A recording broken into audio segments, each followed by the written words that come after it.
Hello, my dear friends. My name is Tenzin Pelajor, and I'm from Frederick Naumann Foundation for Freedom, South Asia. Today, it is my honor and privilege as a Tibetan to welcome all of you who is joining us from different parts of the world to this crucial event titled Tibetan Democracy in Exile. This event is a collaborative effort between FNF South Asia, FNF Niedersachsen Bremen Office, and Central Tibetan Administration. This event couldn't be more timely because today marks the International Day of Democracy. The Tibetan government-like administration in exile is a young democratic institute that has gone through different phases throughout the history. His Holiness the 14th Dalai Lama first started having the vision of democratic Tibet when Tibet was an independent country. After the Chinese brutal invasion, Tibetans under His Holiness the 14th Dalai Lama established the Central Tibetan Administration in the hill station of northern India. And the first election of Tibetan parliamentarians was held in India. This is the first stage of modern democracy for the Tibetans. Since then, CTA and Tibetan Parliament in exile have evolved. To discuss more on this, we have the diverse group of panelists who will share their views on Tibetan democracy in exile. But before I pass the stage to those panelists, I would like to tell you why Tibet is relevant to the world today. And I will tell you in 3 reasons. The first, Tibet is known to the world as the third pole of the world. It is the source of Asia's 8 major rivers and home to the largest volume of ice outside of 2 poles. It also provides drinking water to the largest, to the population of over 1.4 billion people. But Tibet is currently facing climate change as temperatures are rising 2 to 4 times higher than the global average. So to have one Earth, one Mother Earth, the leaders around the world have the responsibility to stop the exploitation of Tibet's nature and climate by the Chinese government. Second, Tibet has become a crucial area for geopolitics, acting as a buffer zone between 2 of the most populated countries in the world, that is India and China. Before the Chinese invasion of Tibet, Tibet was an independent state and enjoyed the practice of freedom. Tibet was like a peaceful younger brother who always brought peace to the family. So to have one family, one happy family, I request leaders around the world to support the non-violent and the peaceful Tibetan movement of middle way approach. Third and last, I believe the best future for the humankind will be achieved when all countries become more peaceful and understand each other through love and compassion. The teachings of one of the greatest teachers in the world, the Lord Buddha, which is solely based on the love and compassion, is strongly rooted in Tibetan language and culture. So to have a more peaceful one future, the protection and the preservation of Tibetan language and culture is duty of not just for the Tibetans, but for the whole humankind. Vasudeva Kutumbakam, one earth, one family, one future. If the world leaders are really serious about one earth, one family, one future, then you have to stand for the Tibetan movement and their cause, which is to bring one Mother Earth, one happy family, and one peaceful future. Thank you so much. I would like to take this opportunity to thank the Foundation for Freedom, Nonviolent Alternative for their report on resetting India's Tibet policy and International Campaign for Tibet for their reports on Tibet's human rights and climate issues. With this, I would like to conclude my opening remark and officially opening the event.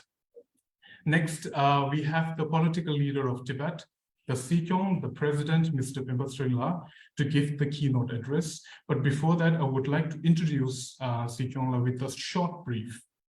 Sikyongla's professional journey encompasses diverse experience, including his commitment to the various social causes and advocacy as a General Secretary of both Tibetan Freedom Movement and Nigerian Tibet Friendship Association during his student years. He assumed the role of Executive Director at the Tibetan Parliament and Research Center. Also, Sikyong's commitment to public service is underscored by his multiple successful elections to the 12th, 13th, 14th, and 15th Tibetan Parliament in exile. He was elected as the Speaker of the 14th and 15th Tibetan Parliament in exile. In 2016, Sikyongla took the pivotal role of representing His Holiness the Dalai Lama at the Office of Tibet in Washington, D.C. Since 2021, he has assumed the esteemed position of the Sikyong of Tibet. Dear Sikyong, the stage is yours. Thank you. At the outset, I want to thank the Friedrich Naumann Foundation for organizing this webinar. And as far as I know, this is a new initiative by the Naumann Stiftung for the freedom, organizing such an event. And I'm thankful to the Naumann Foundation for inviting me to give the inaugural talk here. And I also want to pay my respect and regards to the panelists who are present here, including Dr. Jürgen Martens, who is attending from Germany, I presume. So thank you again. Since I have only 5 minutes, maybe I'll cover a little bit about His Holiness the Dalai Lama, how His Holiness became a true democrat. It was at his insistence, at his guidance, and because of his visionary leadership that we have democracy today, even though His Holiness himself had to face a lot of challenges in the initial years in the democratic process. As many of you might know, many of you may not know, particularly those who are listening online, His Holiness the Dalai Lama in 1954 and 55, when he was only about 18, 19 years old, His Holiness went to China and he met with Mao Zedong and Zhou Enlai and all the leaders of those days in China. And he was there for almost 1 year in 54, 55. And during that period, he had seen how communist government functioned. So even though everything looked very orderly, nobody had the freedom to speak their mind. So therefore, His Holiness understood the Chinese system, communist system, and how it functions. And then later, 2 years after that, His Holiness was in India in 1956, 57. And during that time, His Holiness visited the Indian Parliament. And even though he found it quite chaotic, that was just about 8, 9 years after India's independence, there was freedom for every member to speak their mind. And that is what His Holiness appreciated. And His Holiness landed on Indian soil on 31st March, 1959. And during those very difficult times, you can imagine our people, not many Tibetans have come or gone out of Tibet because Tibet is very high. As our moderator mentioned, the average altitude of Tibet is about 12,000 feet above sea level. And then you have the mighty Himalayas in the southern border. It's not easy to climb the Himalayas and travel all over India over and over again. So it's not many Tibetans who have been outside Tibet into India, even though our language and our religion, our script and religion came from India.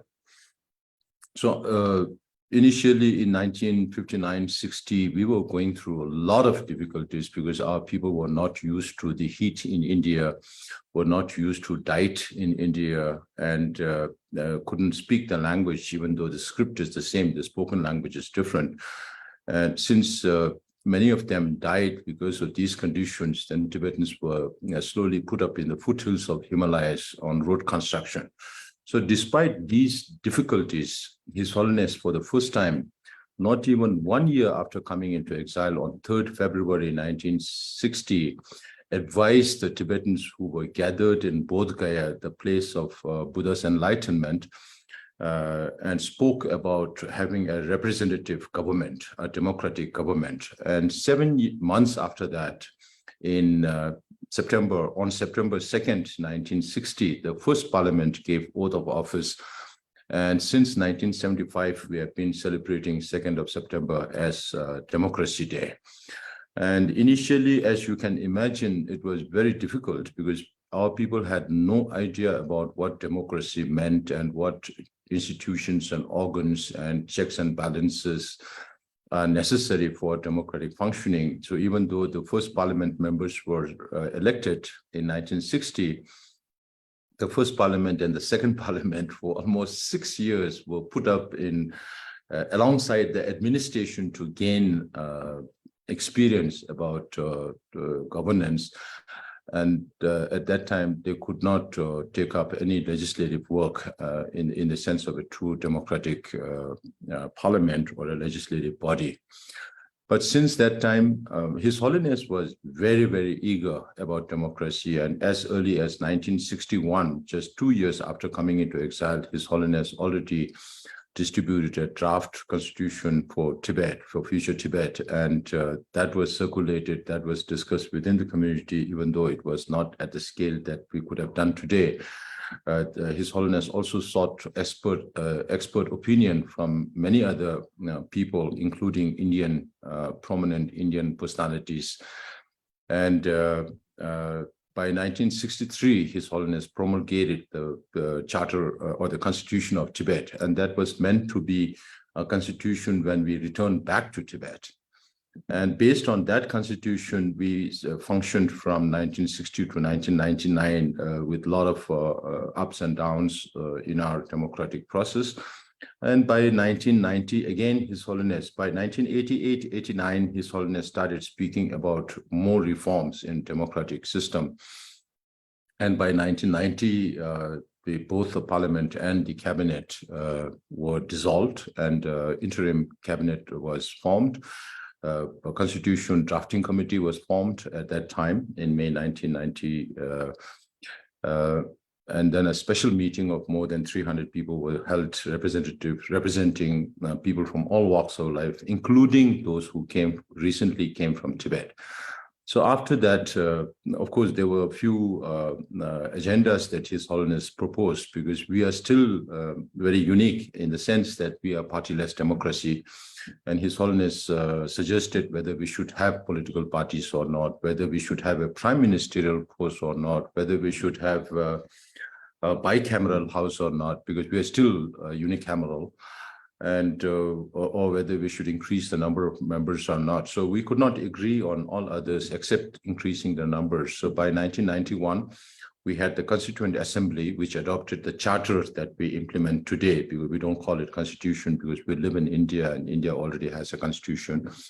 And 1991, the parliament became a fully functional legislative body, not just in its name, but also its functions. And His Holiness wanted to introduce more reforms, but it could not be taken up at that time. Then 10 years after that, His Holiness advised the parliament about having a direct election of the political leader or head of the cabinet at that time, called TPiE.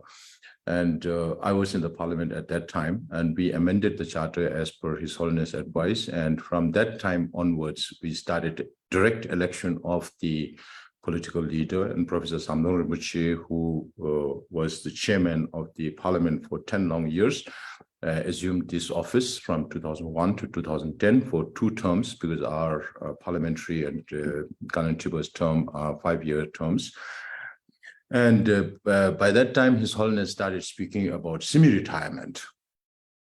And by 2011, then His Holiness, again, every 10 years, His Holiness made major changes. By 2011, His Holiness decided that he will devolve all his political and administrative responsibilities. And at that time, Dr. Losang Singye was elected as the TPiE, and later it was changed to Sikyong, and he served in that position for 10 years. And now I'm serving in this position for the last little more than 2 years. So that is a brief story about the evolution of our democracy. Yudhila is also here from the parliament, and I'm sure she'll speak about how unique our parliament is, partyless, and all that. So I will not delve into the details of all this, because you have Pedona also, a senior functionary within the Tibetan community, and also now the director of Voice of Tibet. So you have, I think, capable people to speak about more details. So again, thank you very much for organizing this webinar. There are many people who don't understand Tibetan democracy, so I think this will be useful and educative for those who are just being introduced into the Tibetan circle. And we hope that in the times to come, we will be able to adapt according to the reality of the situation and change in the demographic and social changes that are happening within the Tibetan community. And if we are not able to adapt according to the changing times and circumstances and the reality of situation, then there may be serious questions about relevance of the Central Tibetan Administration and legitimacy of the Central Tibetan Administration in future. So these are some things I think the Parliament will have to keep in mind. And by Tuesday, we are having our Parliament session, the 6th session of the 17th Parliament. And we do have a vibrant democracy, but there may be many areas where we need improvement going forward. So thank you very much again to the moderator, to Dr. Carsten for his leadership in the Norman Stiftung, and Dr. Martins also joining from Germany, and all other panelists. Thank you. Thank you so much, Sikyungla, for your time and shedding us the light on the Tibetan democratic system and the evolution of it. Unfortunately, Dr. Martins couldn't join us, so he has sent us the video message for us. I would request Marco to play the video message of Dr. Jürgen Martins.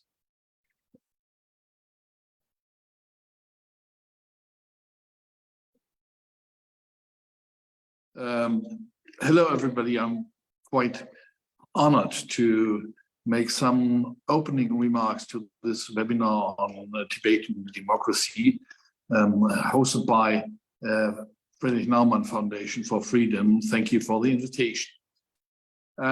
Tibetan democracy is a quite important issue regarding the South Asian and greater politics.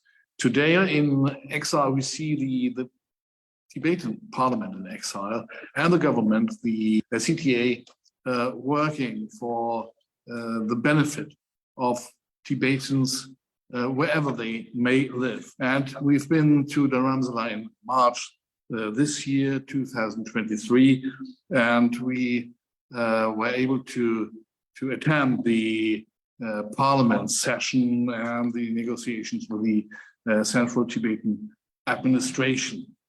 And we witnessed the efforts made by the exile community of Tibetans to preserve the identity and the Tibetan heritage, even in diaspora.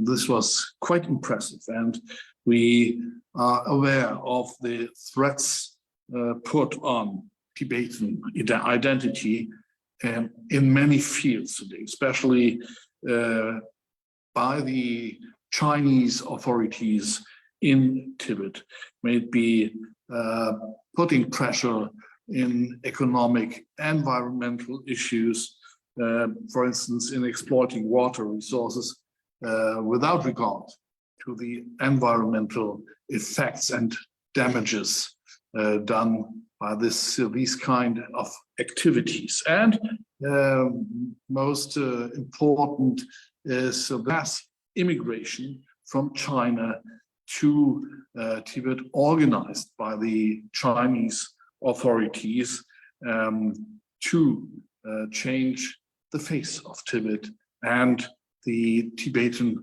identity. The Tibetan issue cannot be understood without reflecting the role of the 14th Dalai Lama has in Tibet and for all the Tibetans.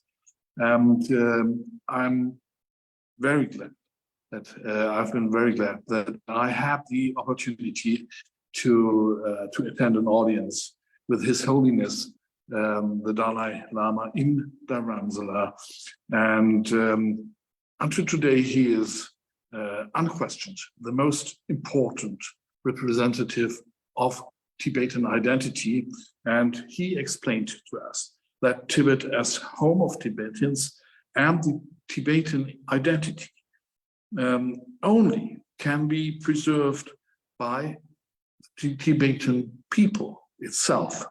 And it was very impressive to hear this leader, how he restricts his political power in transferring it to the elected leaders of the Tibetans in exile. And this happened not to ensure the Dalai Lama's role as political leader, but to, for instance, to stay in power. No, it was just to take care of the future of the Tibetans. And this, as the Dalai Lama stated, can only be in a democratic way. It is a democratic future, and there will be no other future for Tibetans. And so we can estimate the importance of the question of democratizing and building up democracy in Tibet, and therefore the Tibetans in exile, the diaspora community, plays an absolute important, the most important role actually. And so I wish this event, this webinar, interesting and fruitful discussion for the sake of the Tibetan future. Thank you very much.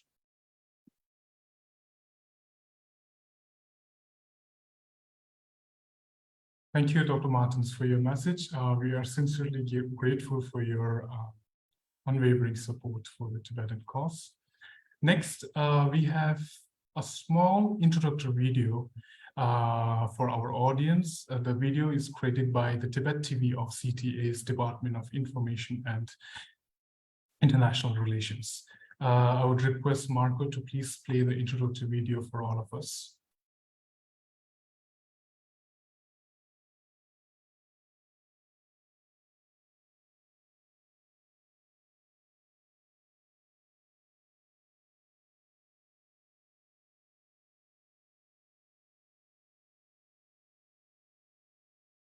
In the foothills of the Indian Himalayan region lies a small town called Dharamsala.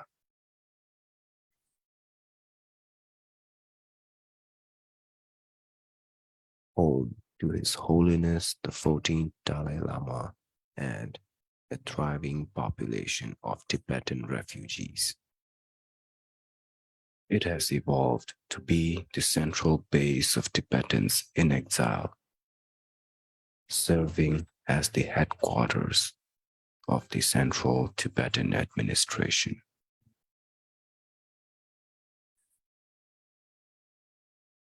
The Tibetan diaspora has migrated to various parts of the world, but Dharamsala remains a core part of the Tibetan identity. This small town in northern India has undoubtedly touched the lives of many Tibetan refugees through its various Tibetan schools, health facilities, monasteries, and nunneries. But where did it all begin?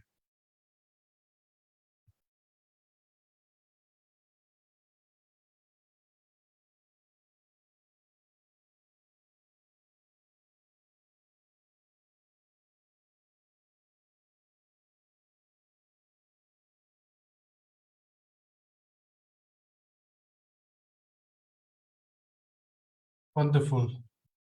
Thank you, Marco, for showing us the video.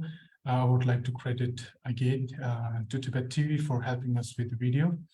Now, the main event of today's webinar, I would like to introduce Ms. Tenzin Pelde, who will be moderating the session.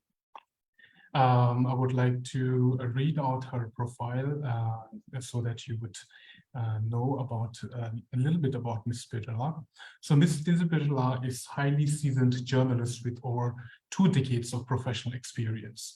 She is the director and editor-in-chief of Voice of Tibet, one of the preeminent Tibetan broadcast service in exile. Her primary responsibility encompasses engaging with lawmakers, politicians within the CTA, and who is playing a pivotal role in conveying accurate and timely information about the event to the Tibetan and the global audience. This Virula stands as one of the remarkable female Tibetan. Virula, the stage is yours. Thank you, Benjela, and Tashi Delek, everyone. I've actually prepared a short introduction to Tibetan democracy in exile in order to put some context to today's webinar. But I think after the keynote address by Kongor Sikyong Pembesinla and the address by Dr. Martins, I think it's better for me to go straight to the discussion without much ado. I'm very honored today to be able to host this webinar on the occasion of International Day of Democracy. For this webinar, we have four esteemed speakers.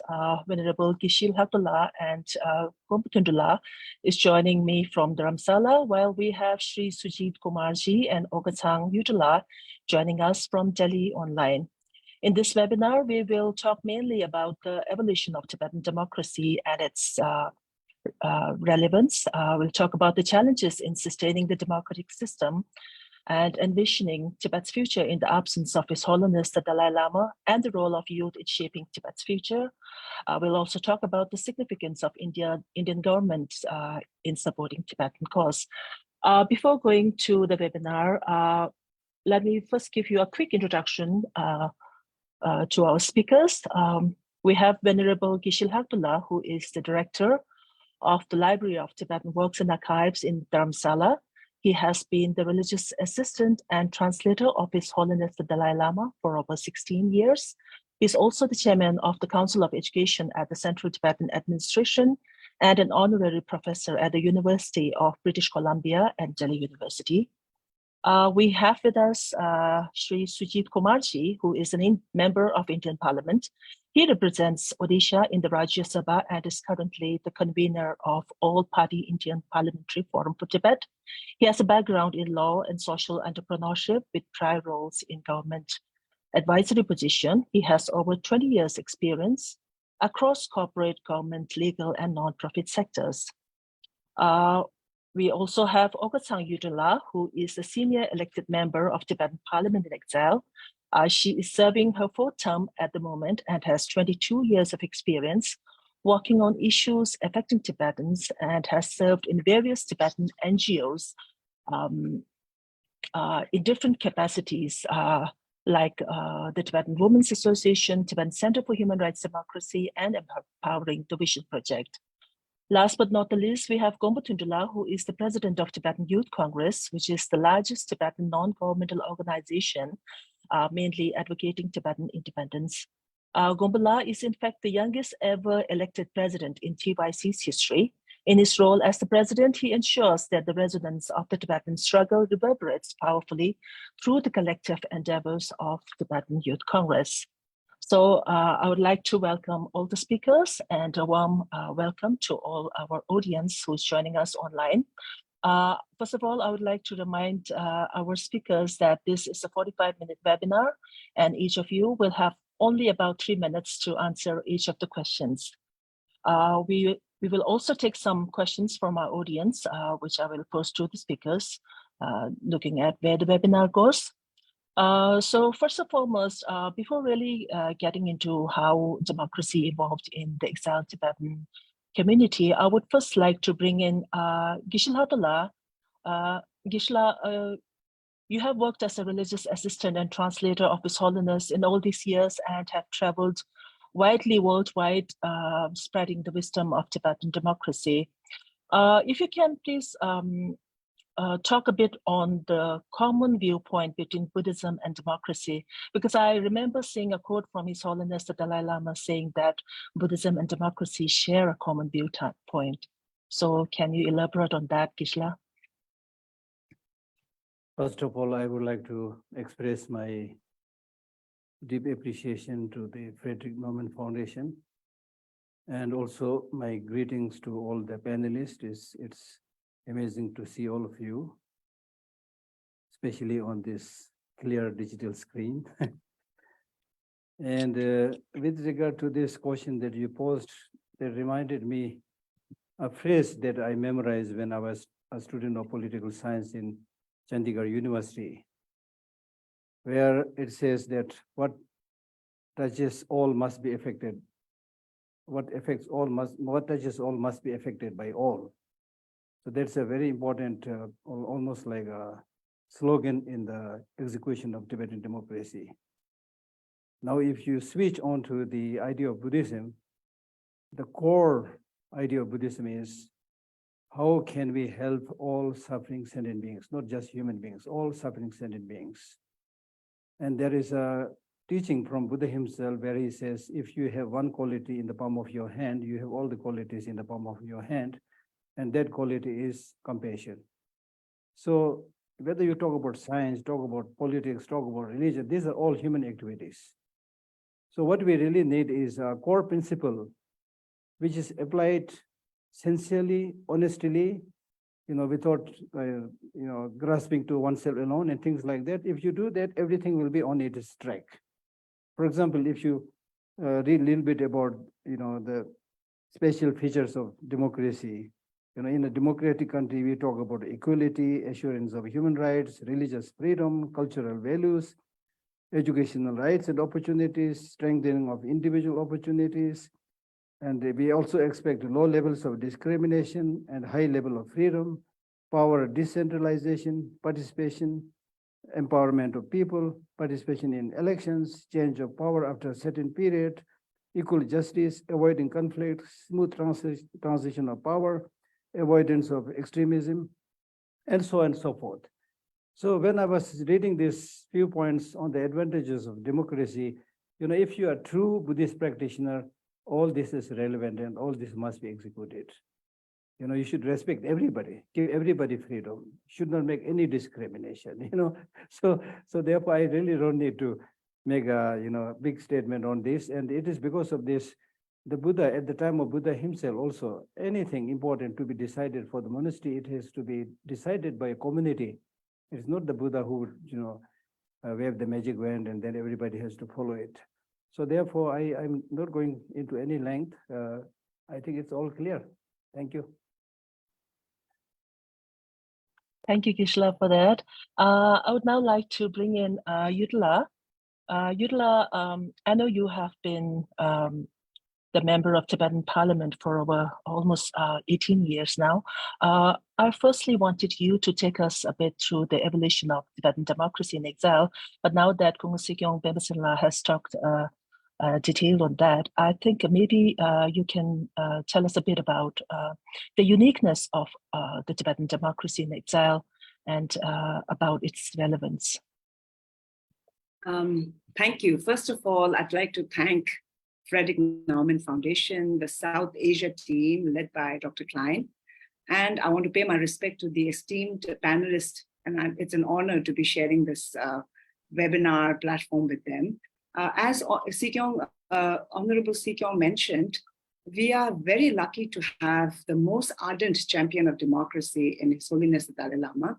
And I guess when His Holiness actually, when he was forced to escape to India following Chinese invasion of Tibet, His Holiness's vision was really to build a movement in exile based on democratic principles with ownership from Tibetans from all three traditional regions of Tibet and the different Buddhist sects, Tibetan Buddhist sects, to pursue our common aspiration and goals of restoring freedom in Tibet, sustaining our identity as Tibetans, and also making ourselves the best resource for our community in serving the larger goals. So this process, I think I will not go into the process, as Sikyong already repeated some of the initial, I think the first unprecedented historic moment is very important because for the first time we had elected Tibetan people's representatives, and they were sworn in on 2nd September 1960. The exile government's really deep commitment to democracy was amply demonstrated by the drafting of the Democratic Constitution for Future Tibet in 1963. So with the need to have a properly laid out rules and regulations, to govern the workings of the Exile Tibetan Administration, we set up a committee in 1989, and by the end of 1991, with the 11th House, we had a charter in exile. And that the main really highlights of this charter was to set up a judicial branch, because we already had the exile government in 1959, and we had the elected representatives in 1960. So in 1992, we had the setting up of the judiciary branch or judiciary organ of the Tibetan democracy, There was also creation of independent audit commission, election commission, public service commission. And the charter actually laid out reservation of 2 seats for women in each of the 3 regions, because it believed that women's participation in the movement and as political leaders was very important. And for the first time beyond the South Asia, we also had 2 elected representatives from Europe and 1 from North America. And some of the key amendments to the charter was really, it all really kind of flows from His Holiness. I think in 2001, His Holiness decided to semi-retire from politics. And that was the time when the Article 21 of the charter was amended to allow for direct election of Kalun Tripa by the people. And with the powers given to Parliament to approve his cabinet. This happened in the 13th House. And further again, with His Holiness completely devolving his political power, we had amendments in 2011. And for the first time, we had democratically elected Tibetan political leader and all the powers, political powers actually in elected leadership. And then at the same time, I think in 2011, we also had, keeping in mind the growing population, demographic shift to the West, we had a second elected representative from North America. And in 2016, we had a new rep from Australasia added to the 16th House. So currently, I think what we are going through is also a parliamentary committee has been set up to look into amending the charter in exile to accommodate the necessary changes. So I think what we have is really the unique factor is that we have a visionary and a unifying leadership in His Holiness who, without people really voicing or protesting for democracy and more freedoms, has been visionary enough to allow it gradually, and without even kind of people seeking it. We have had a leadership which is, I think, really something that others could learn from. And we have a democracy that is not just a democratic system, but also a movement. I think we are a democratic movement in exile, and it is very, very, I think, relatively a successful model, a Tibetan model of democracy. And it is a work in progress, and we need consistent and continuous effort. We need commitment, we need dedication and resilience. I think that's important in this kind of path and the way forward. Thank you, Yudla. I know Yudla has actually written a detailed report on strengthening Tibetan democracy in exile last year. So I'd like to get back to that with regards to your findings about that. But before that, I would like to bring in Sri Sujit Kumarji. Sujitji, as a long-time champion of the Tibetan cause and the follower of His Holiness the Dalai Lama, especially as the convener of the All India Parliamentary Forum for Tibet, I'm sure you have a vast understanding on the workings of the Tibetan democracy in exile.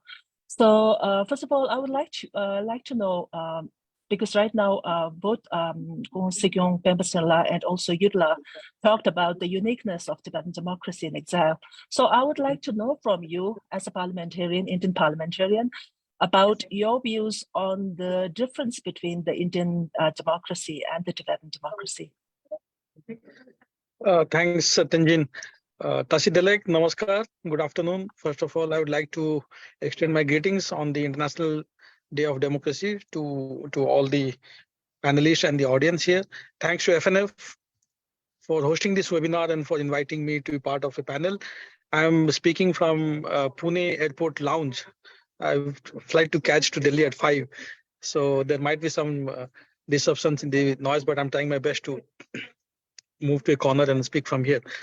To answer your query, Tenjin, I would echo what my predecessor Yudun had said, that Tibetan democracy is unique and it's a work in progress. For that matter, any democracy in the world is unique. Every country has its own strength. Every democracy in the world has its own strengths and concerns and challenges. The key difference I see is that when India became a democratic republic, we were independent from 200 years of British colonial rule. But Tibet is still a colony of China. though the democratic setup is outside the colony, it's in a democratic and free country, India, but it's nevertheless a democracy in exile.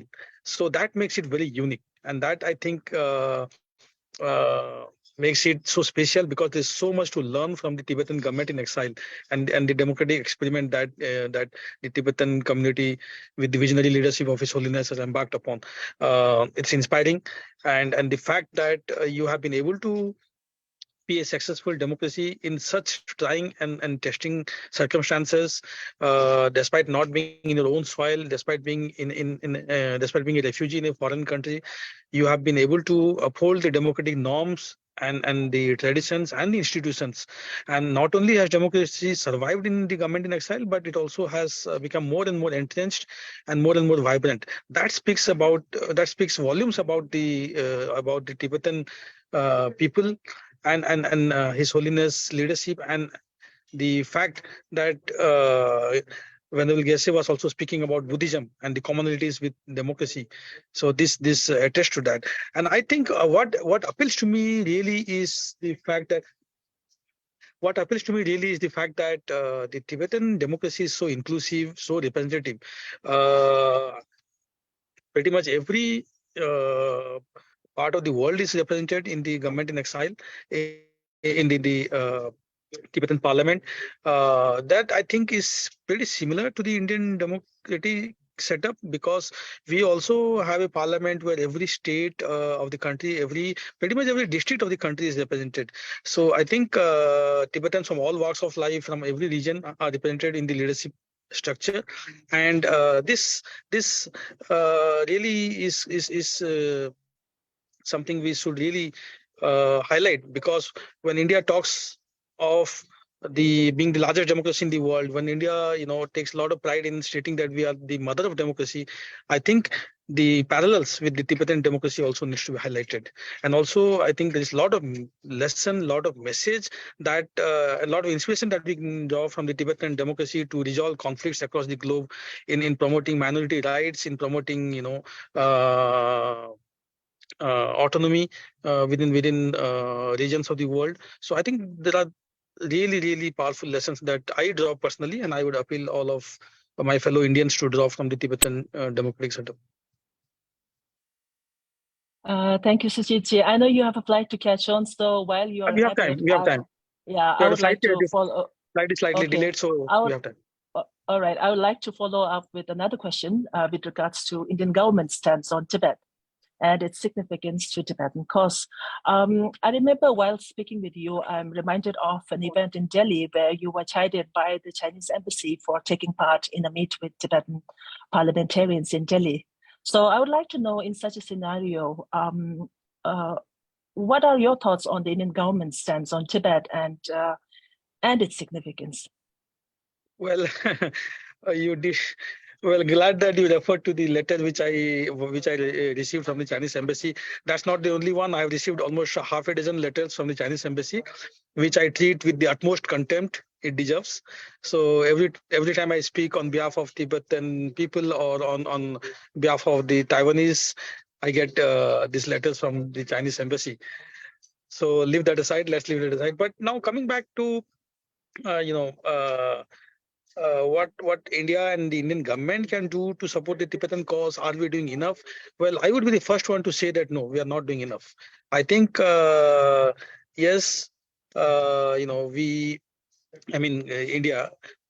has hosted the Tibetan the government in exile, has hosted His Holiness, has hosted about 100,000 members of the Tibetan community. In fact, in 1959, when His Holiness fled the Chinese occupation of Tibet, the then Prime Minister Nehru wrote to several chief ministers, and almost all the chief ministers were gracious enough to offer land to have the Tibetan settlements.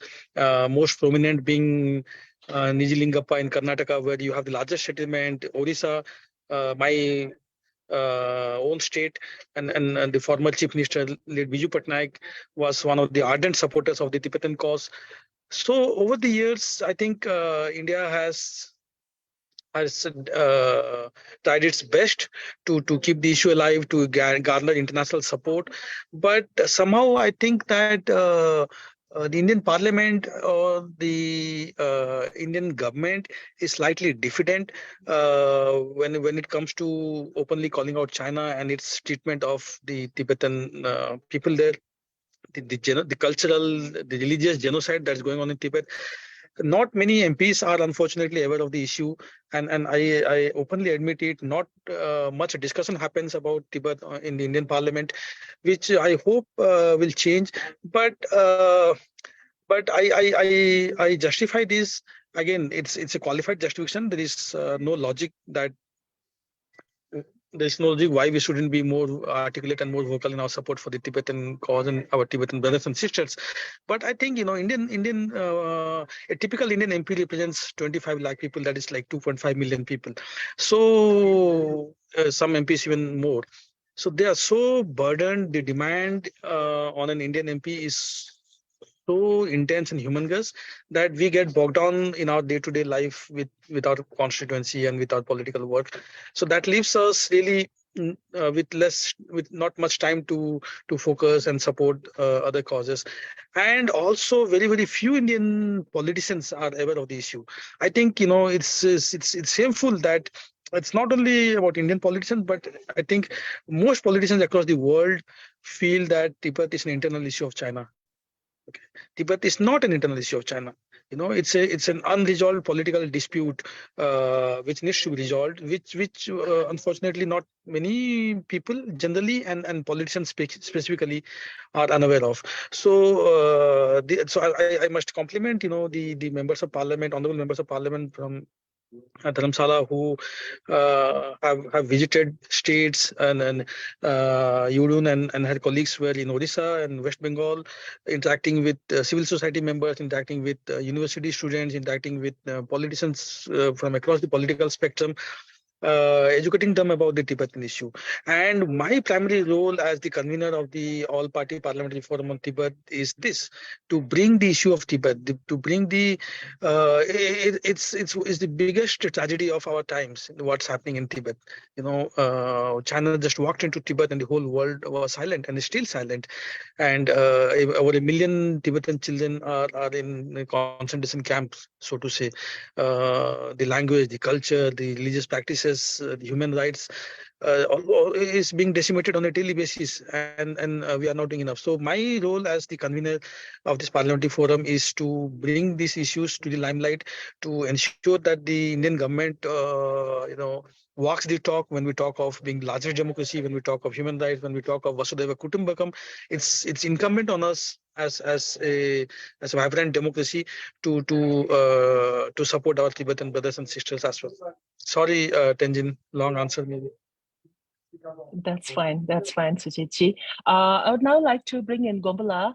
Gombala, I have a question to you with regards to Indian government support to Tibet, but I think before that, I would like to go back to our topic, which is on the Tibetan democracy in exile.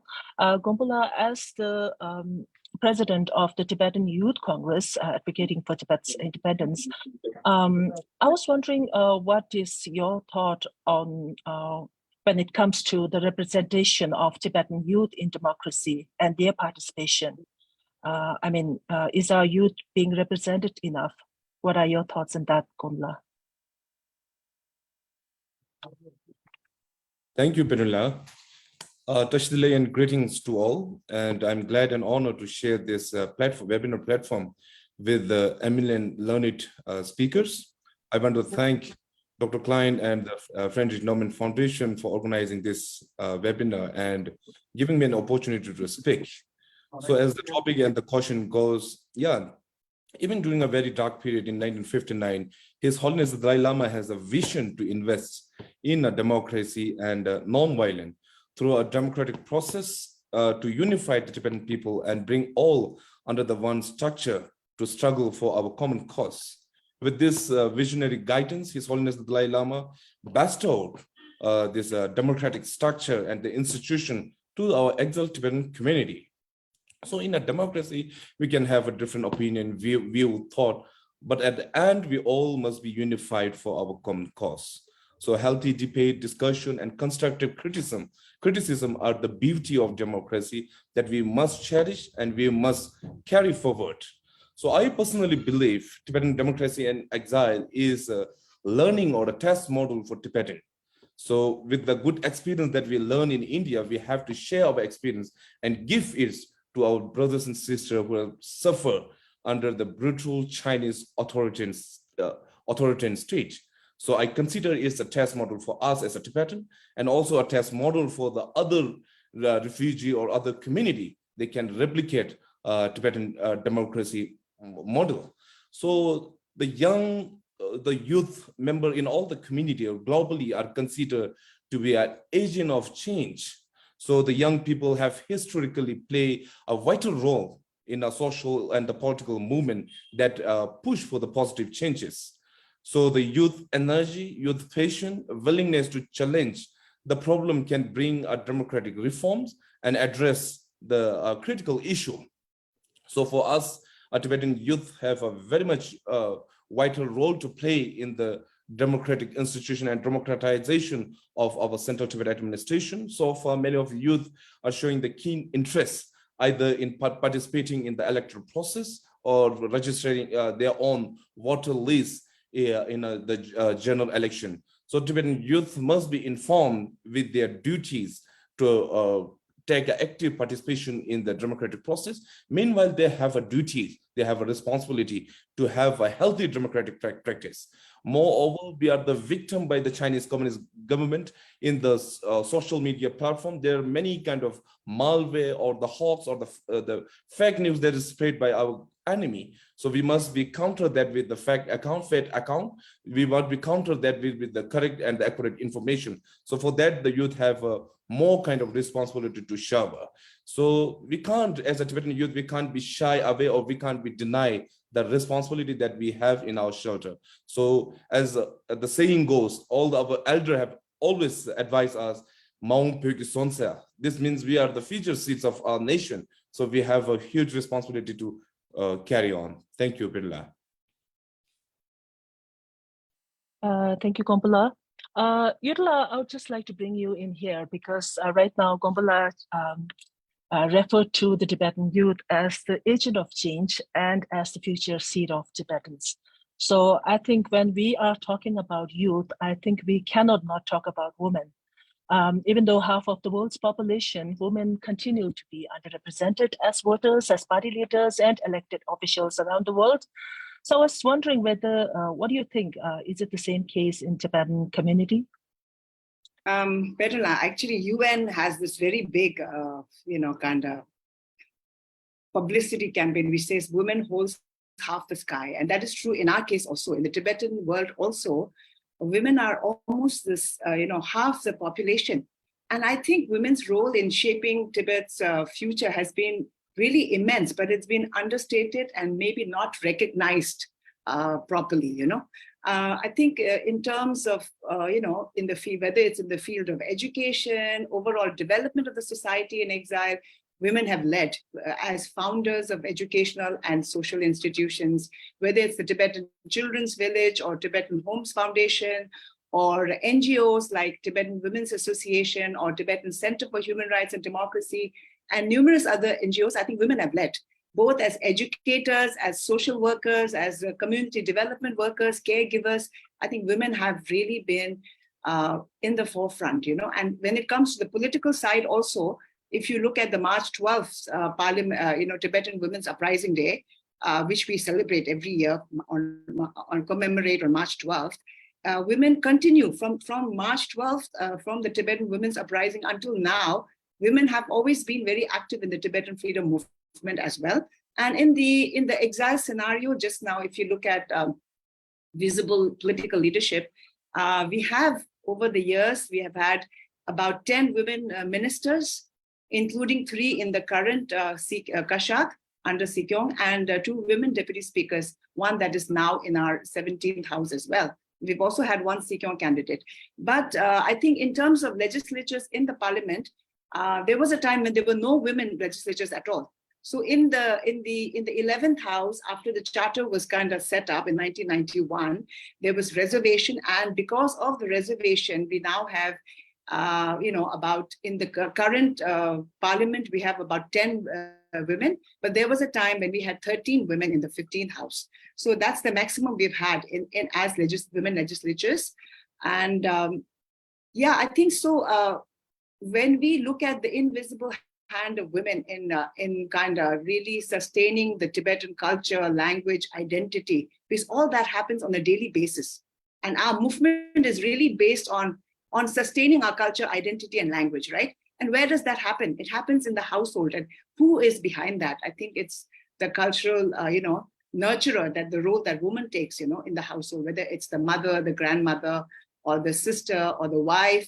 I think it's always the woman, that's pretty obvious, I think, So I think there needs to be more meaningful engagement of women in the Tibetan, in all levels of, whether it's political, social, economic. I think there is a need for that. There is a need for more engagement, meaningful and deeper engagement of women. Yeah.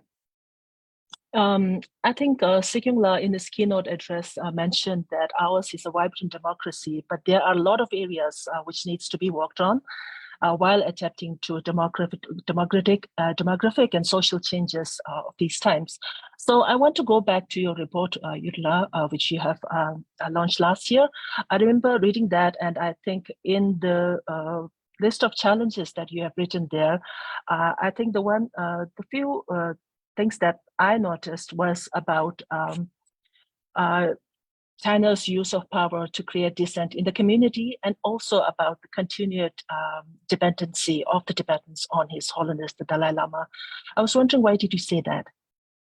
I guess, in my report, which I did under my Reagan Fassel Fellowship for NED, some of the challenges that I found, the most prominent being the China, China as this formidable force, and the use of Chinese sharp power, which is very obvious even in independent countries where, democracies, where China is really distorting and undermining the workings of democracies around the world.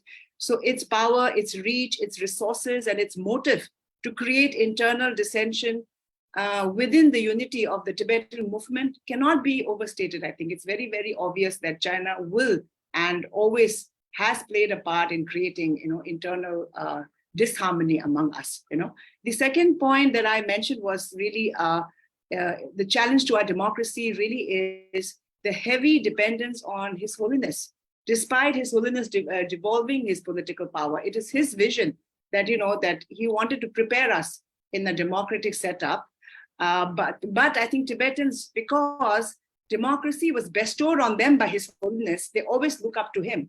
So while His Holiness is there, I think Tibetans have actually looked up to him for guidance, even in very difficult circumstances. If you take the case of recent problem we had in terms of constitutional crises, we were able to resolve it only when His Holiness was appealed to intervene in the matter.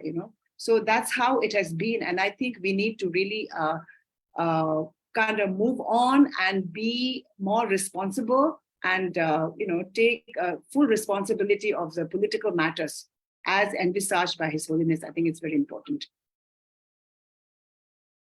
Okay, I would like to speak now to Sujitji, please. I know, Sujitji, I think I'll just follow up this topic only, where we are talking about the continued dependency of the Tibetans on His Holiness, the Dalai Lama. His Holiness has on a number of occasions said that he will prefer to die in the free democracy of India rather than the artificial Chinese officials. How do you foresee Tibet's future in such a scenario with regards to the support of Indian government to the Tibetan people? See, I cannot speak on behalf of Government of India, because I'm sure that Government of India has its own thinking about the post His Holiness scenario. But as a strong supporter of the Tibetan cause and as a devotee of His Holiness, I will only hope that the support of Government of India continues after in the post His Holiness scenario, and I think. Government of India has officially stated that no one but the Tibetan people, no one but His Holiness has the right to choose his successor, and I think that has been the official stand of Government of India. Uh, I can only hope that because China will obviously try to create dissension in the community, as Yudin La was saying that China routinely interferes in the elections of the government in exile. Not only in Tibet, it has interfered in the elections in New Zealand, in Canada. There are fears. In fact, there is a report. Which talks of Chinese interference in Indian media, in Indian academic institutions, Indian think tanks, and there is also belief that China is trying to influence Indian elections, the upcoming elections in 2024, the Lok Sabha elections. So this I have raised this in the floor of the House, also in the Parliament, and Honorable Home Minister had said that they are cognizant of this and they are making all efforts to ensure that this doesn't happen. Now, my belief is that there will not be any dent in the support to the Tibetan cause by India, Indian government, in Parliament, in people. No doubt that His Holiness is the greatest living human being on earth. He's living Buddha as we venerate him. But eventually, he has to leave his human body for his heavenly abode. And my hope is that the challenge then will be to ensure that the Tibetan youth, the Tibetan community, they are ready to come forward to keep the Tibetan flag high. When we are discussing about the role of youth in the future of Tibet, remember that this year's theme of the International Day of Democracy is empowering next generation. And every time I meet with my Tibetan friends and Tibetan brothers and sisters, I keep saying them that you need to leverage social media, because I don't find them doing enough. With all, due respect, I would like to say that our Uyghur brothers and sisters do a far better job of highlighting the issue in uh, Xinjiang than our Tibetan brothers and sisters are able to, because social media is such a powerful tool. Why are you not highlighting issues? Why are you not disseminating uh, what our brothers and sisters are going on in Tibet on a daily basis? Because China has done such a great job of spreading its false propaganda. So why are we not able to match them? We need to empower our youth to do this. So talking of His Holiness, I think Tenzin La, I think the world has to be united. I think India has the biggest role to play here. It has to take the lead in talking to all the world leaders, ensuring that China does not try to hijack a post Dalai Lama scenario.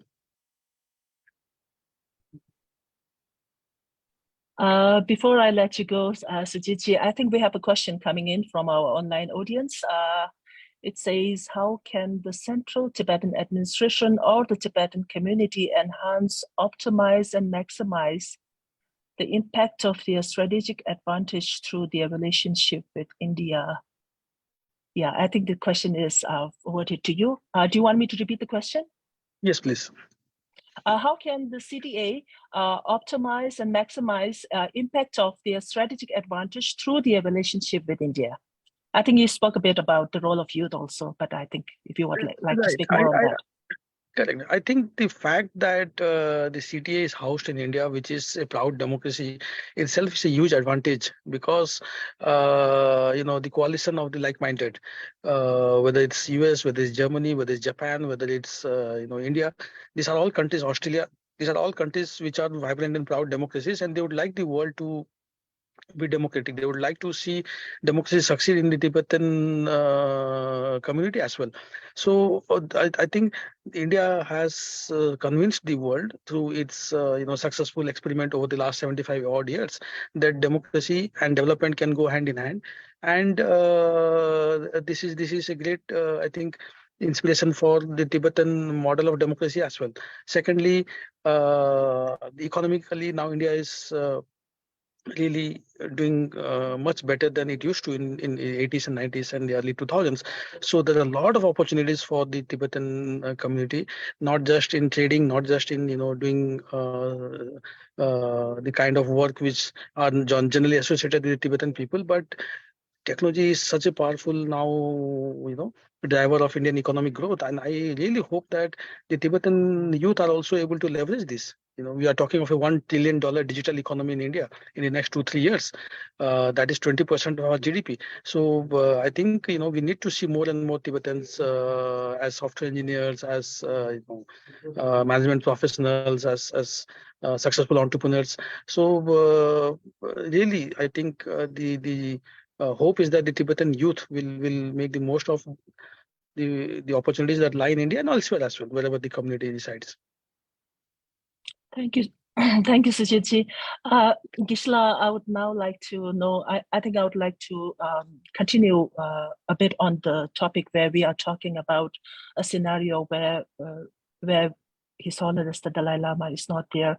Sujitji just mentioned that even in such a scenario, there will not be a dent in when it comes to Indian support to Tibet. How do you envision Tibet's future status in a scenario when His Holiness is not there, Gisela? Have you thought about it? Much of the problem that human beings encounter is we are reluctant to accept reality of any kind.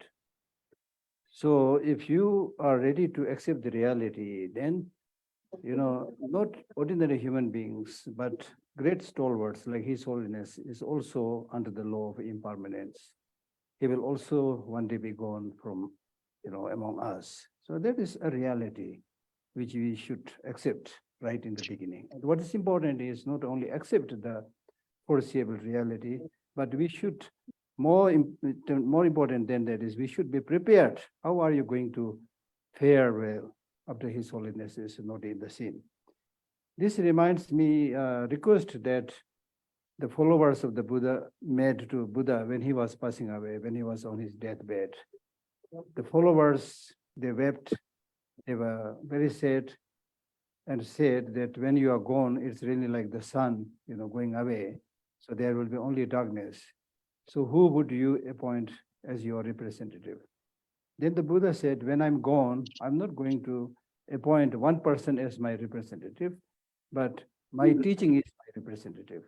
So this is a great inspiration, because His Holiness has, given all the guidances and teachings, instructions. Even if you count the books, there are over 100 books of His Holiness teachings, talks, lectures, and so forth. So there's no shortage of instructions and advices that His Holiness has given us how to look after ourselves. So we need to put those teachings in our heart. And then we are also living in a digital age. Even when His Holiness is physically gone, you again and again see his teachings and talks. So that way you should, follow his instructions and teachings. That's the most important thing. And what is his instruction? His instructions are what is, found in our democratic principles. His instructions are what we see in the, Constitution of Tibetan people, where the fundamental principle is principle of harmony, nonviolence, and having moral ethics. So if we are, sincerely to follow these basic principles, no damage can happen to the Tibetan people. So I always see problem not so much from outside. Of course, outside problem is always there, but the problem I always see inside. And there also the Buddha once said, the lion, which is the king of the jungle, cannot be killed and harmed by other animals, but it will be destroyed by the insects and jumps inside the lion itself. So similarly, when we talk about following a democratic principle or following the constitution or being good and so forth, unfortunately, in a democratic system, what is most important is number one, freedom, and number two, people should be educated. And the definition of democracy, as we all know, is government by the people, of the people, and for the people. And if that is possible only if people, the citizens are enlightened and educated. If that is not there, then it will be government of the cattle, by the cattle, for the cattle. And that is called not democracy, but it's called mobocracy. So of course, we can accept and understand that we are in the very initial stage of democracy. So there will be shortages and shortcomings. But what is really, really important for us is to follow the basic principles of these teachings and live our life in such a way as if His Holiness is always present among us. So that is always possible. For example, I remember one occasion somewhere in Tibet when the keeping of His Holiness's photographs are prohibited. Then Tibetans, they came up with a very genuine, very interesting idea of putting empty frames on the wall, saying that you don't have to a physical picture or physical person. For the Chinese, especially the Chinese leaders, they may see an empty form, but Tibetans see His Holiness present there. That kind of message we should keep in our heart.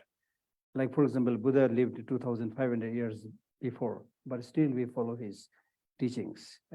Many of us live his teachings and practice it. So that way we get a lot of benefit. So similarly, in words and in spirit, if we follow sincerely His Holiness teachings, we will always achieve what His Holiness, aspires and what He expects from us. But again, we should not just keep on talking good things, but also the risk that we might experience, a lack of education and a lack of participation of the majority of the people in democratic system. For example, in terms of voting also, if people, have no idea who this parliament member, is, then suddenly you ask somebody who is this person, and then based on that quick information, you make a decision and put your vote. It's just a big waste. Then also, even in the leadership, we always see the tribal mentality. You see, only thinking about one's personal benefit of one's small region. So if we continue to do that, then of course, we'll not be able to reap the benefit that His Holiness expects from us. Gisela, I think you just said, you just talked about, doing away with the insects and germs inside the loin that will cause his death. So I was wondering what you have to say when it comes to the role of youth in doing away with these insects and germs. How good the coming generation is very much dependent upon us, the present living senior Tibetans. As for me, all of my talks, I've been repeatedly telling people that as a senior person, senior member of the Tibetan people, my most important task is what kind of heritage I'm going to leave for the Tibetan youth, Tibetan generation. We should be able to come with, so I'm glad that you asked this question. So one of my constant worry is sometimes, whether it's the CTE or any other organization, the way we function is almost like, quick fix solutions. You run so many activities, so many projects, so many educational activities, things like that. But these are all like something that you need to do on a regular basis. So you do it. You don't have long-term vision. We are talking about country. We are talking about establishing a sound democracy. So in this regard, if you don't have long-term plan, long-term vision, and long-term strategy, you are not going to really achieve much, whether it's preservation of Tibetan culture, preservation of Tibetan language, or practice of nonviolence, unless you have a robust, systematic plan and execution, we'll just pass the time. It's very easy to pass the time and thinking that I'm doing something. Yes, you are doing something regularly. Every day you are doing something. But what is the impact of what you are doing for the long term, especially for the future generation? So therefore, one of the most important tasks of us, the Tibetans, in exile, is to, really properly educate the younger generation. A younger generation that has compassion in the heart, who has this sense of universal responsibility, not just Tibet, and who are also brave and forthcoming and who are ready to execute and face the challenges. So that kind of generation, we need to produce. And for that, we need to not only have, robust planning, but we need to, practice it on a regular basis so that we are able to see at least, a group of find leaders from the younger generation in the next 10 years.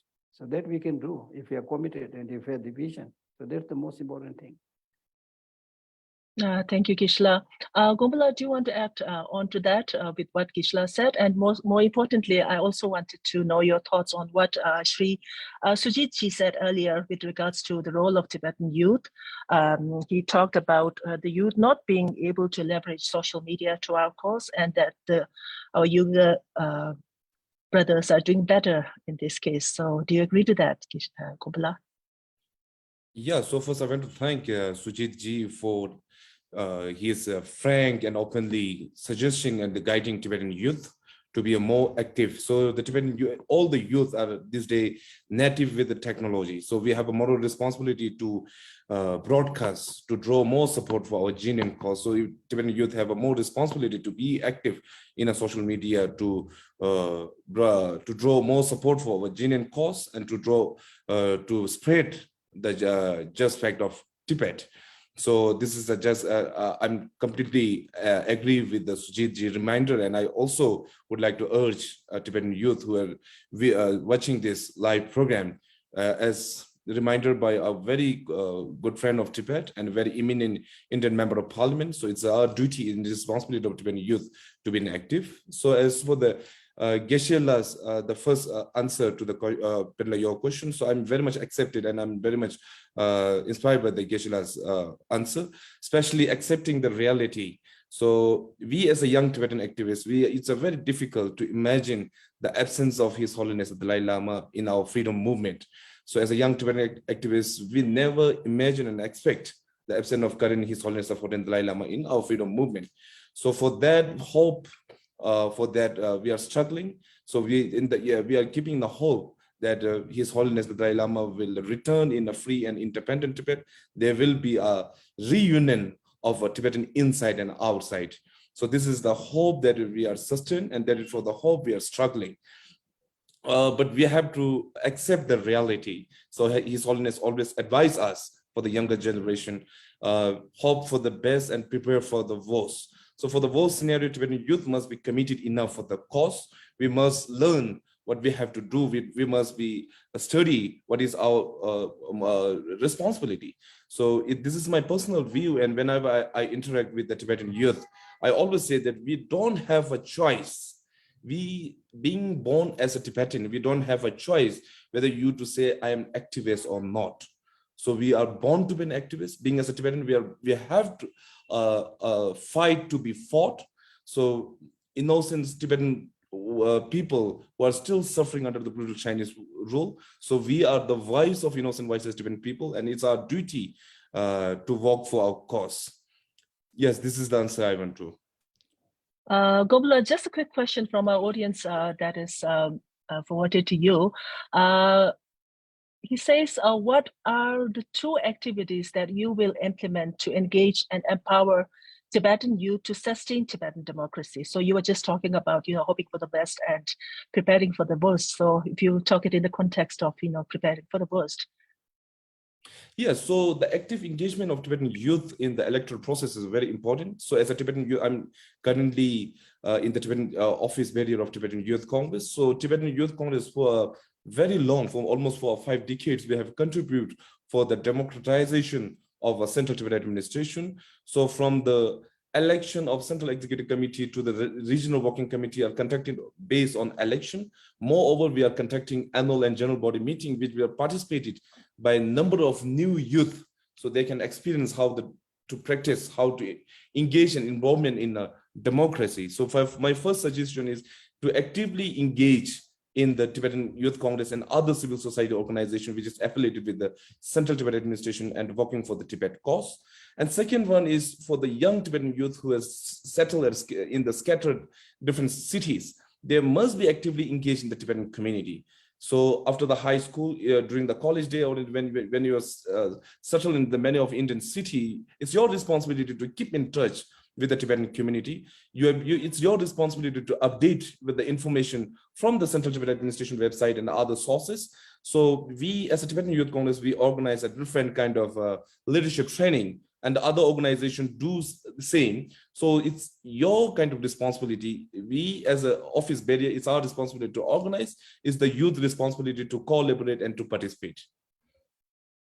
Okay, Yudla, I think there is one question from our audience. I think you will be the best one to answer that. It says one of the reasons why there is a fixed seat allocation for the 3 Tibetan provinces was to make sure no region was underrepresented in exile.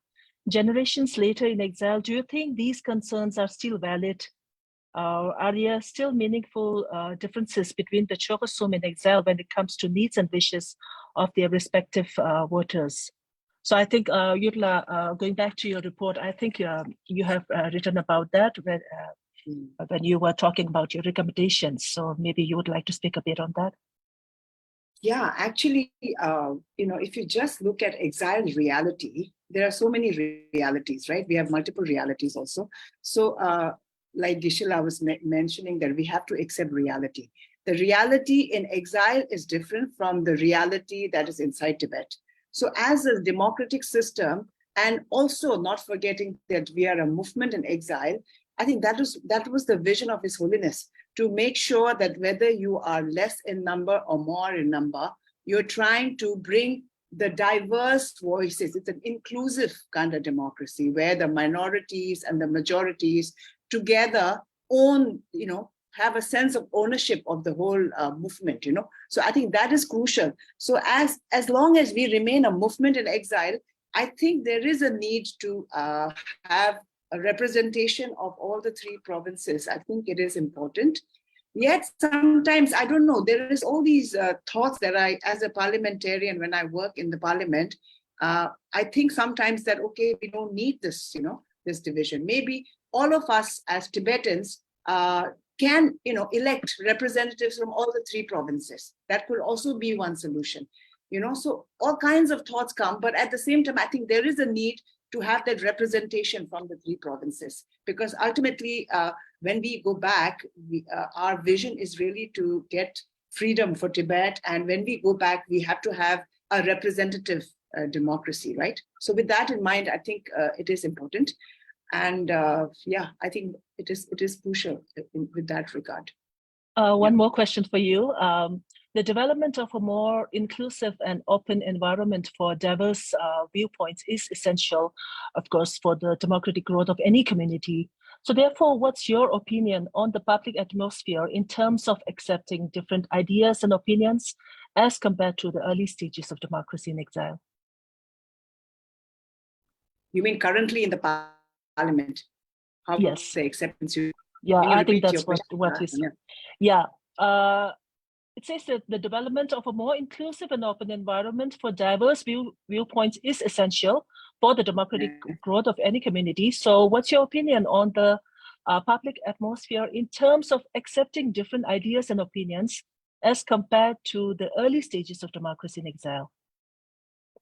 I think I would resonate with Gishila in terms of public participation. I think there might seem like there is more participation from the public. There is more democratic kind of participation. But I think it's more important to see how informed, how aware, and whether people are using their own agency in democracy. I think that's very important. I think in democracy, education is really key. Unless you are educated, unless you are aware and informed, even if you are participating, that participation may not be with your own agency. I think using your own agency is very important.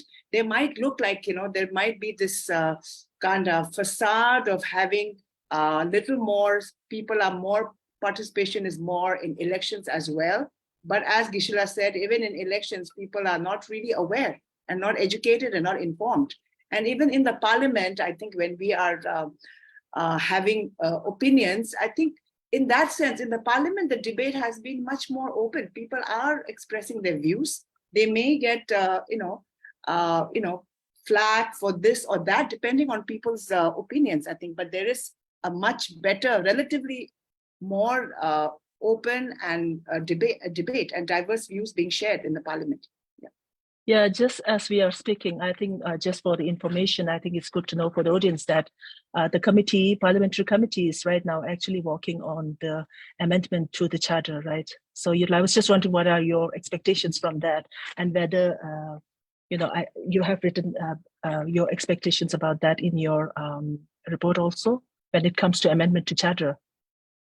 Well, while doing my report on strengthening Tibetan democracy in exile, I had a few recommendations, which I shared with my colleagues right into 2020-21. And also with the committee, I've shared my recommendations and suggestions. And I hope that the committee, which will actually prepare and present its report at the next session in March, not this session, but in March 2024, will try and incorporate all those suggestions. They have also asked for people's suggestion. I don't know how much of that will come, how much of a suggestion and feedback will come from the public. But I'm looking forward to some amendments that are the need of the hour, accommodating amendments that are need of the hour, really. Looking For example? at trying to have a meaningful engagement of people, maybe an increase in a number, not substantially, but 1 or 2 increase. In my report also I've mentioned that there is a need to, incorporate and take into account the shifting demographics as well abroad, where there's more, almost like 45% of the Tibetans now in the West, in America, in Europe. So there is a need maybe for an increase of 2 members of parliament in North America and 1 in Europe. That was what I'd suggested.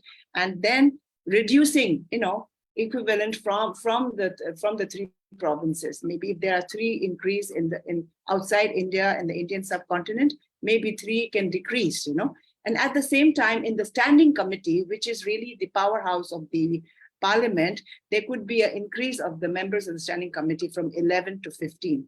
And, that could come from an increase in of member representatives, standing committee representatives from the 3 provinces, 3 additional members from the 3 provinces, and 1 from the representative outside of India, from the Indian subcontinent. Since we are increasing the number, they also have an added responsibility of being there as standing committee representative also. So I think those 2 are, key that I had, also suggested and also submitted to the committee as well. And also, most importantly, because of the past problem we had, we must have in the charter something that addresses like a dispute mechanism. If ever there is any kind of a dispute within the 3 pillars of democracy or 2 pillars of democracy, there must be very clear dispute mechanism, kind of in place, kind of to resolve conflict. I think that's very important. And also, like I think I also mentioned that there should be committees, to before you kind of think of impeaching any member from any of the 3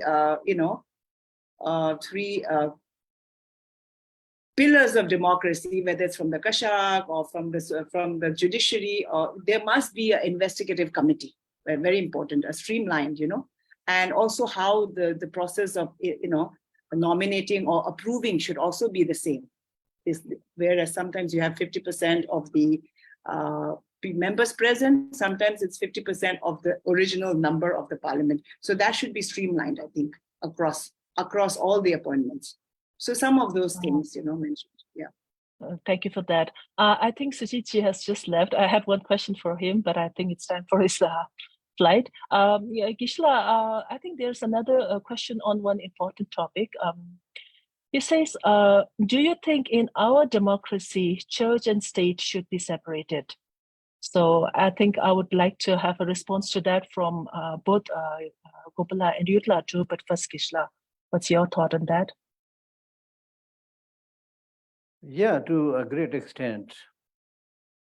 If you look at the very story of separation of state and church is that when the church is involved in ruling the country, then they not only talk about physical realities, but they talk about many metaphysical realities relating to the God up in the heaven and so forth. So which doesn't make much sense. So from there, the separation of state and church took place. And then also, in Buddhism also, the Buddhist, practitioners, the monks and nuns are supposed to be more oriented towards spiritual upliftment, not so much, getting involved in ordinary affairs, especially in politics.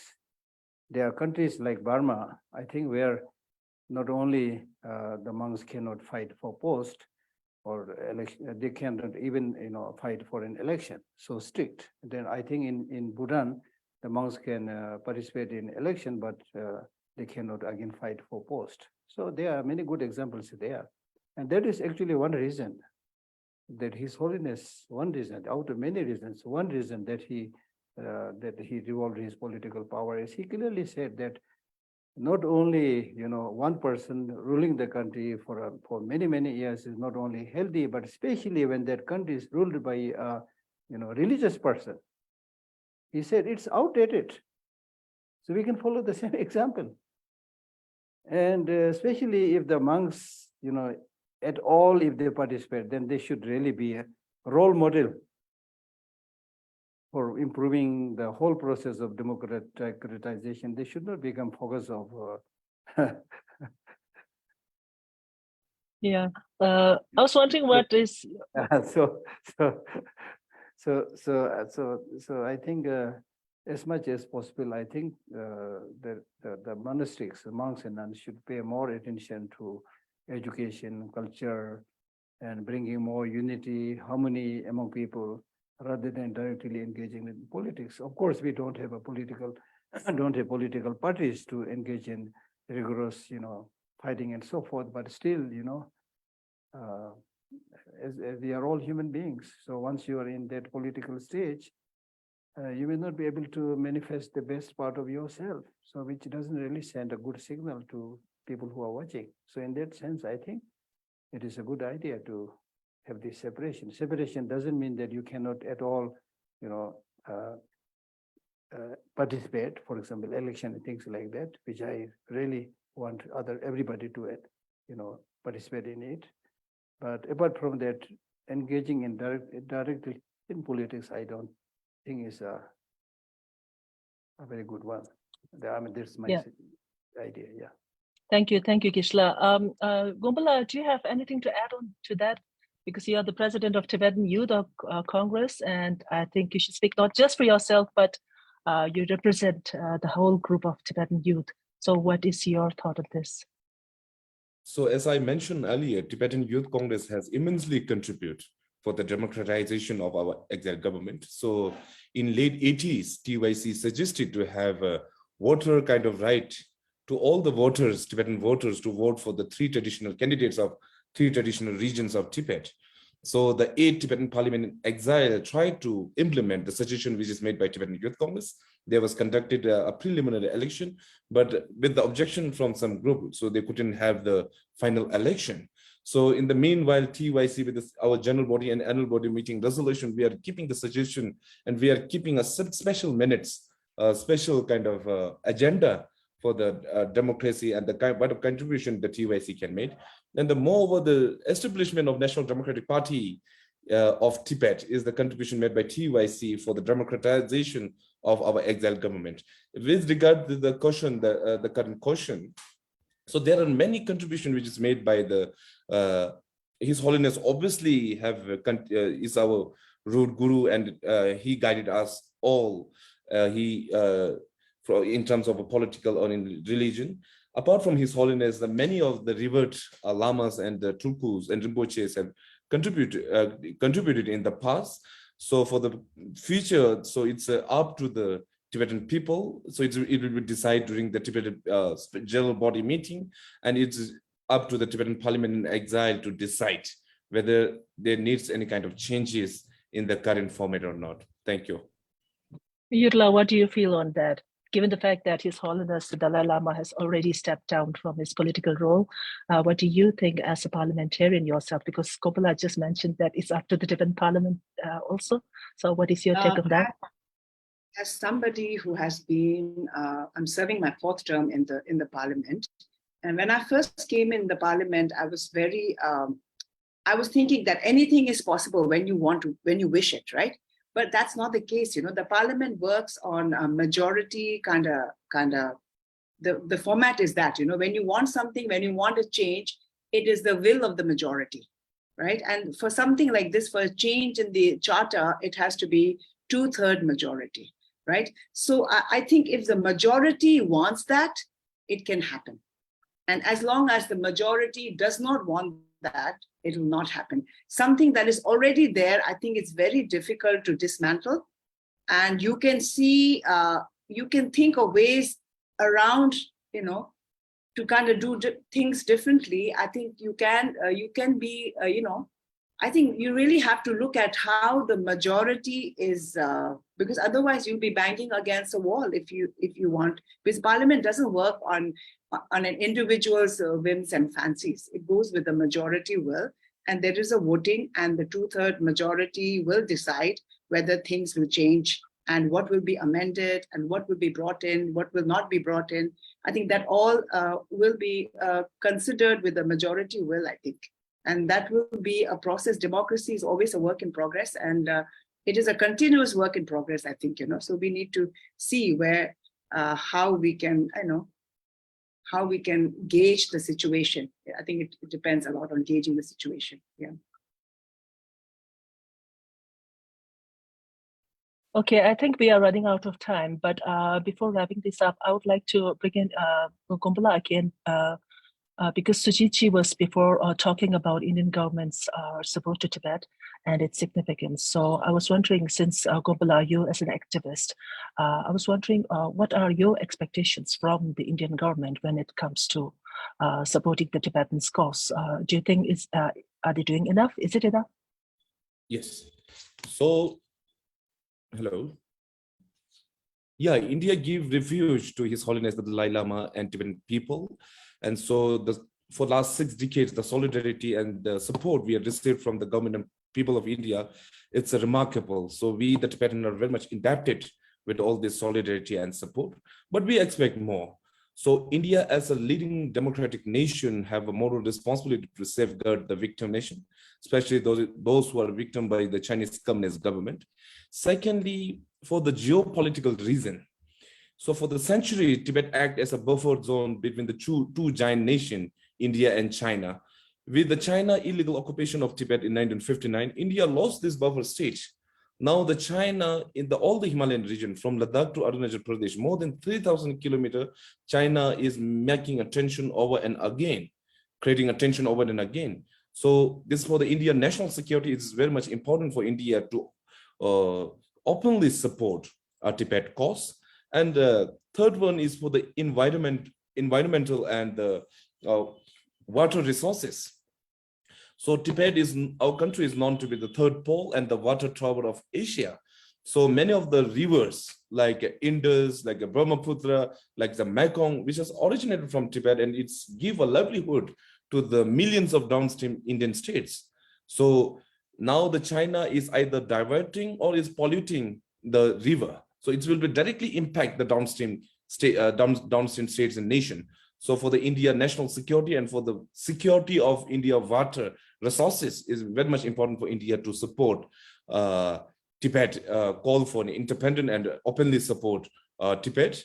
And for the regional stability also, a stable Tibet can play a crucial role in ensuring a peace in the entire Himalayan region.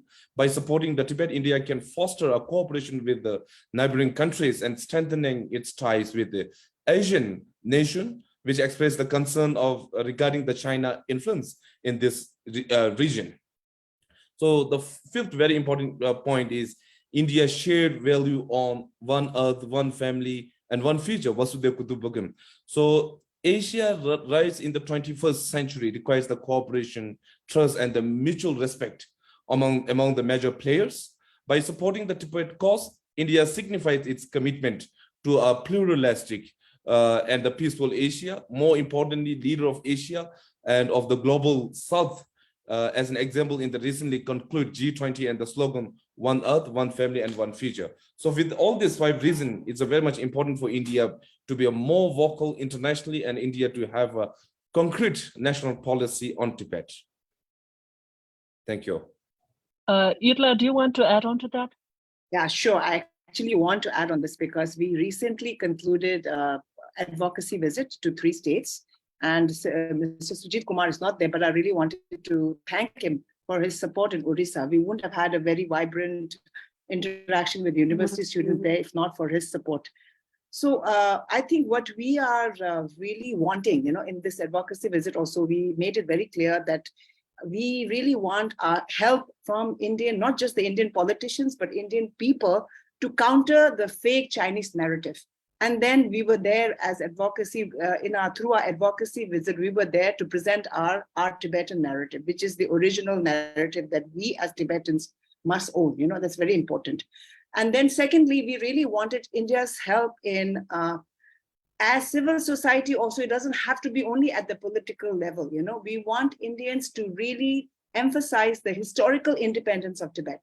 Tibet was never a part of China historically. I think that needs to be amplified and emphasized by Indian media, Indian civil society, and the Indian groups. And then the third thing that we also talked about was denouncing the Chinese interference in the reincarnation of His Holiness the Dalai Lama.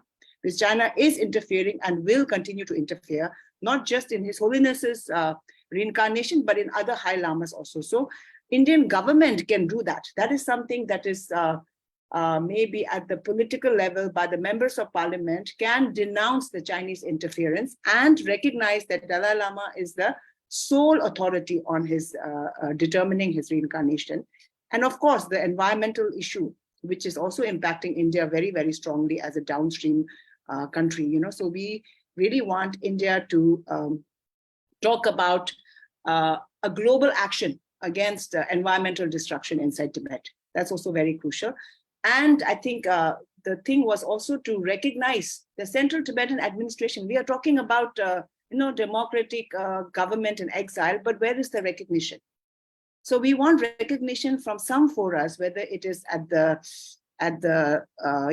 from Indian, at the parliamentary level also, if that can be found, there is a need to recognize. And when we were doing our advocacy visit, there were some parliamentarians who were saying, well, India has a consulate in Hong Kong, so why can't India talk about having a consulate in Lhasa? So things like that, indirectly you can bring up the issue of Tibet, and then also Make in India is a very good campaign, which is also kind of in some ways countering China. So Make in India campaign, which is launched by Prime Minister Modi ji, is also something that is very good. And some of the MPs, when we met them, including Sujit Kumar ji, they are actually spearheading the, giving of the Bharat Ratna to His Holiness, which we also welcomed, which was from their side, it's a very good gesture. His Holiness doesn't need an award. He has had numerous awards, but something like that will also help our movement and give more voice and amplify the voice of Tibetans and Tibet. I think it's very important. So some of those things I think are important. Okay, we only have 4 minutes left now. So I would like to end by asking this last question before I ask for the closing remarks from each of you. But Gishla, I think we are going back to this topic on the democracy in exile. Throughout this discussion, we talked about the uniqueness of our Tibetan democracy in exile. So I was wondering what are your thoughts on the contribution of Tibetan democracy and its relevance from others to learn from it? Would you like to close your remarks by responding to that, Ishla? The greatest contribution of success of Tibetan democracy to the world is, of course, from His Holiness the Dalai Lama, because it is His Holiness under whose vision we have now a Tibetan government in exile, which is democratic and which is happening for the first time in the history of Tibet. And secondly, he is perhaps the only leader in the whole world who voluntarily gave up his political power. And so these are major contributions. Then, of course, our democratic process is still very young. There may be many, many kind of things that we need to do. For example, just like any other disadvantages that we see in the democratic countries, we also need to be very careful in the function of democracy.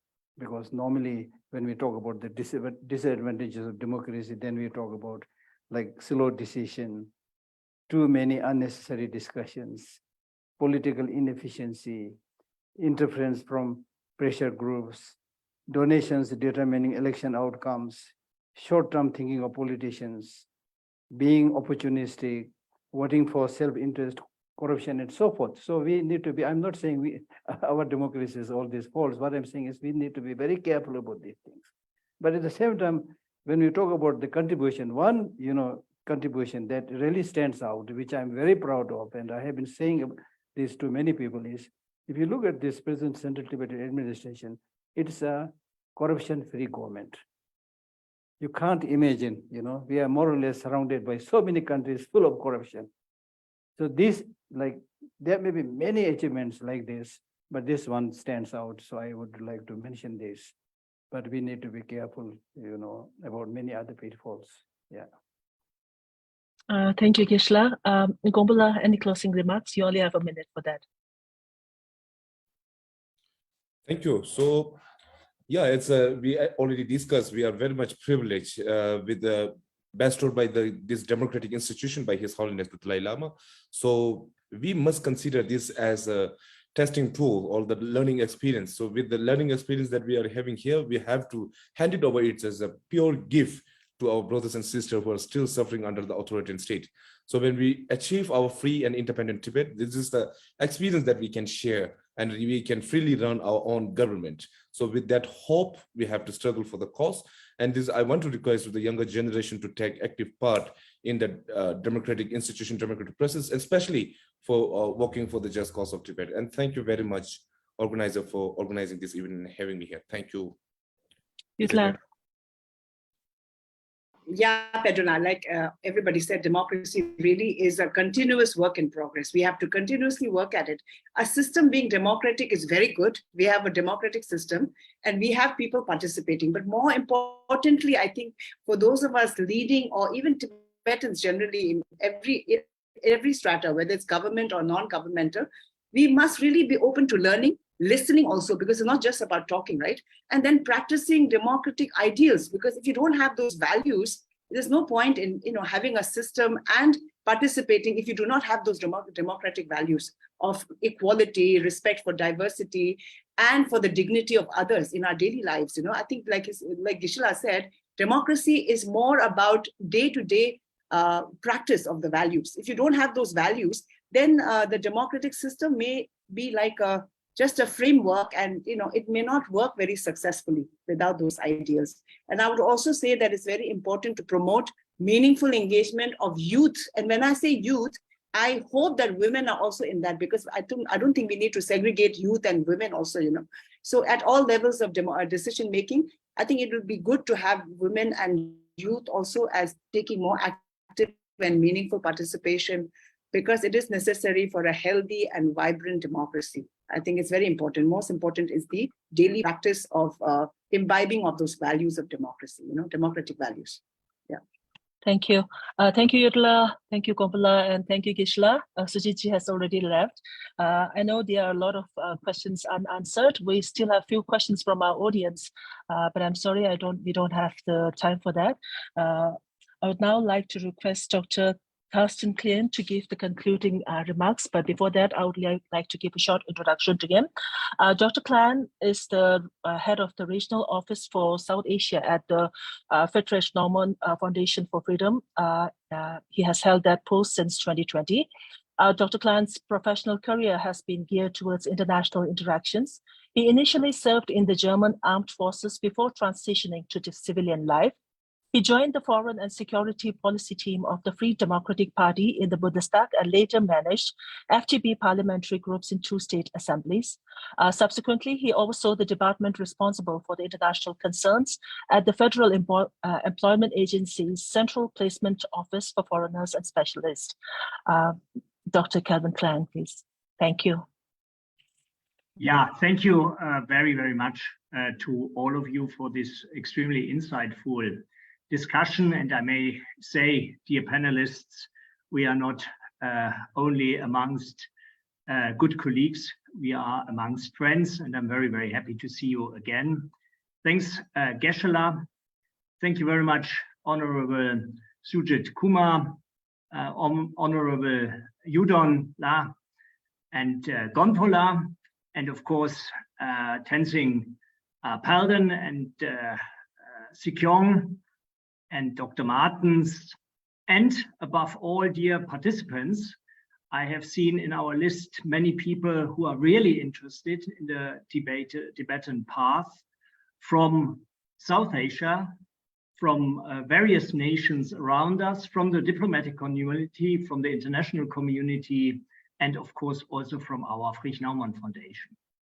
I just want to express and say again, thank you very much for this partnership with CTA and the Tibetan community. Why? Because one really should say and might say that you are the most supportive, the most important democratic movements in exile around the world. Secondly, you are not looking into the present situation of the community. You are always also looking into the future. You are continuously working on enhancing your work, your institutions, your democratic structure, and your skills, pursuing your very own democratic and always peaceful way. And number three, you are working in a very broad national, Indian, and also international network, which is, of course, extremely impressive in these troubled times. And last but not least, you are working with a wonderful group of deeply committed people, guided by your own principles and the wide and spiritual guidance and vision of His Holiness, the Dalai Lama. This is a very, very unique composition.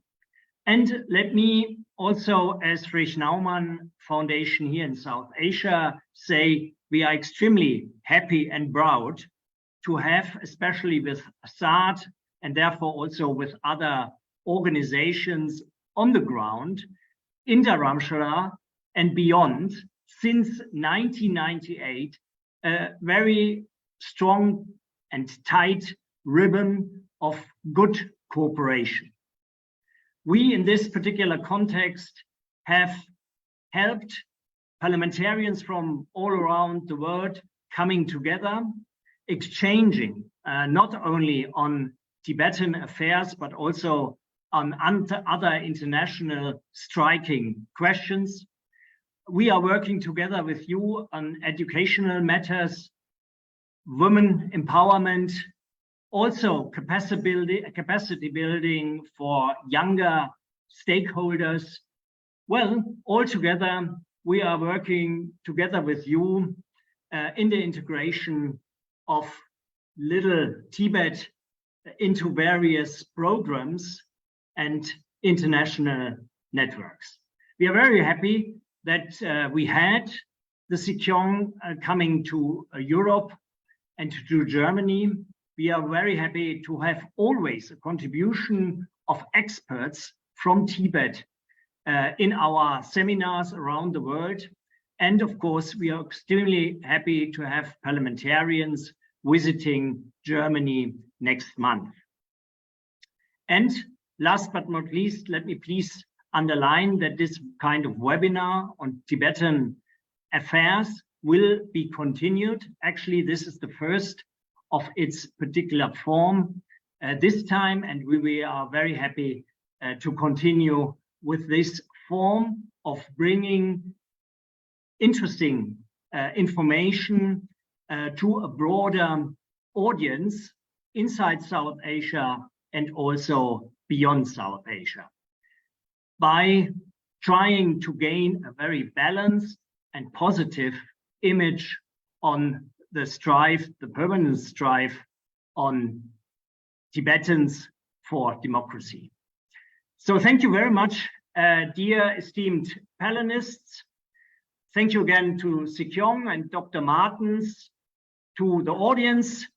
And I would also like to mention our dear friends and colleagues from SAT, Tenzing Norsang, Mrs. Palden for this always continuously excellent cooperation. Thanks to Tibet TV, thanks to the people in Niedersachsen and Bremen office who broadcast this series to a German and European audience. Thanks to Mr. Breznik. And last but not least, thanks also to the South Asian family members of Friedrich Naumann Foundation, especially Tenzing, Hasija, Mrs. Hasija Tashi, and Mrs. Manjari for all your perfect and always permanent support. Thank you again. Check us on social media as well. And I'm again very happy to see you all soon again. Thank you, and a very happy and good evening from New Delhi.